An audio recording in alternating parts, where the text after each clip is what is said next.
Now we want electric washers. You know, squirties. Oh, hey, how you guys doing? The MGA back here needs squirties for the windshield wipers, you know. So we have a little electric motor, some washer hose.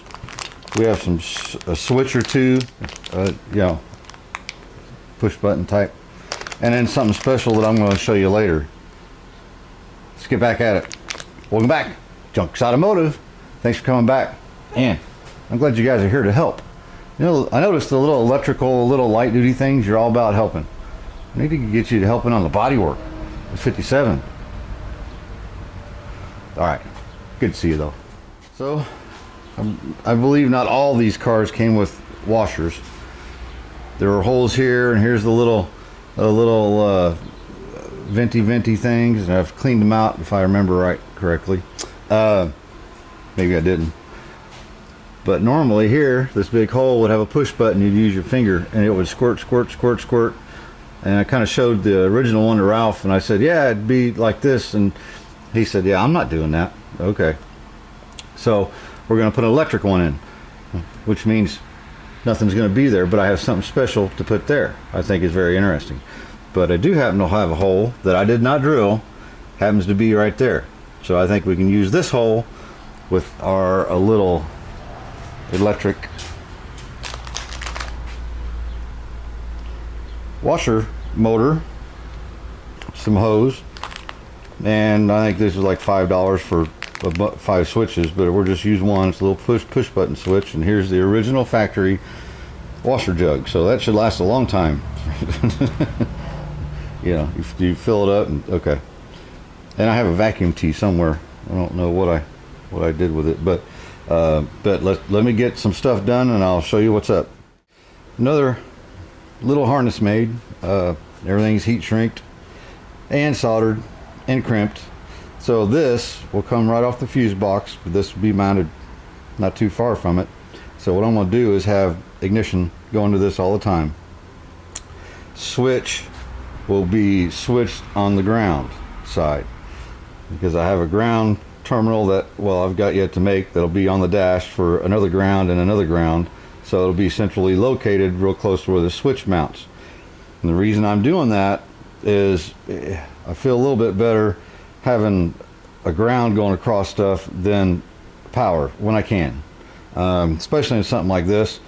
If anything fails and this wire rubs through, it's just going to run the washers all the time until it's out of washer fluid, and it'll go and then Ralph will call me and I'll tell him what fuse to pull out.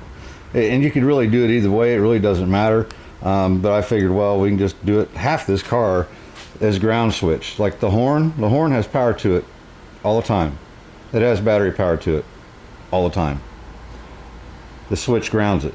So it's not it's half a dozen or 13, one or the other, right? So let me get this mounted up, get my ground, get everything mounted up, and I'll show you what it's gonna look like.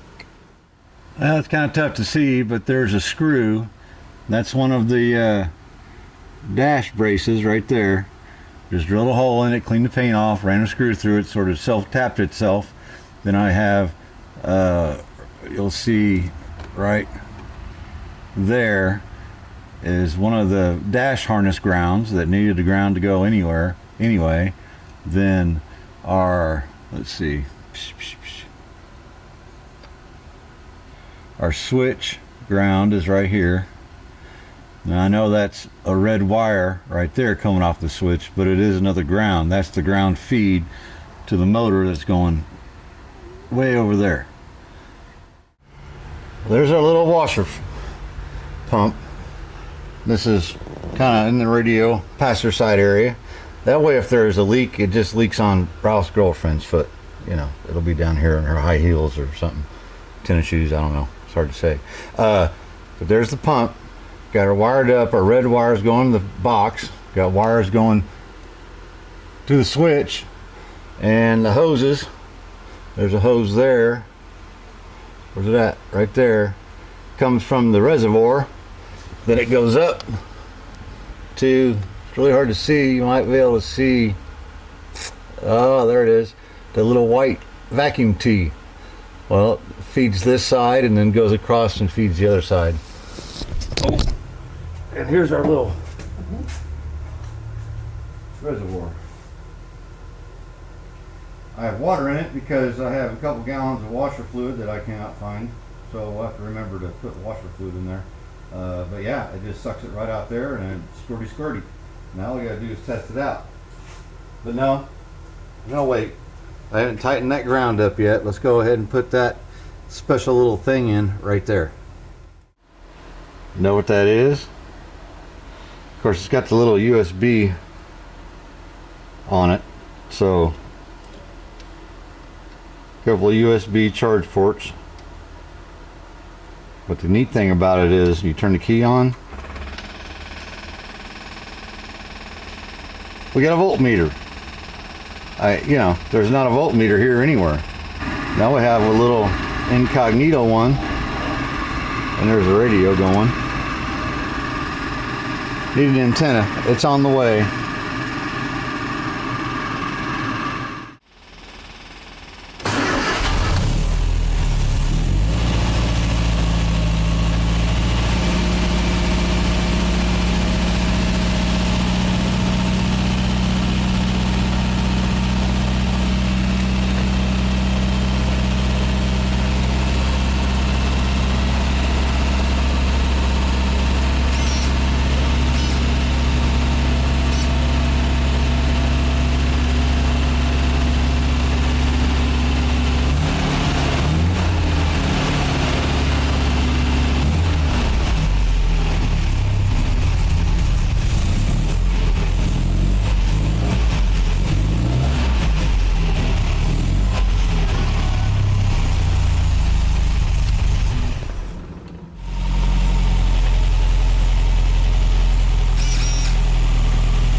Just can't use the washers with the top down.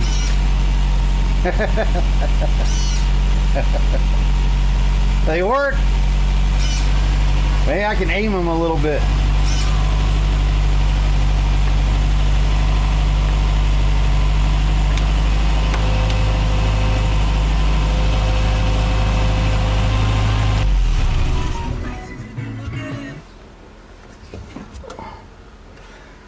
Well, there you go.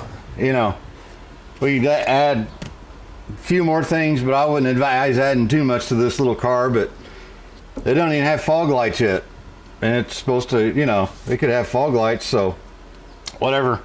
Hey, something we can have a little bit of fun with and make it useful, a little bit more updated. There's a couple places Ralph can charge phones different ways. His girlfriend ain't gonna get mad at him. He can keep an extra charge cable for it right here in the little door pocket, or he can say, honey, reach in that door pocket for you. And she plug it in and charge her cell phone. Can't beat that. All right, next video, one of two things. A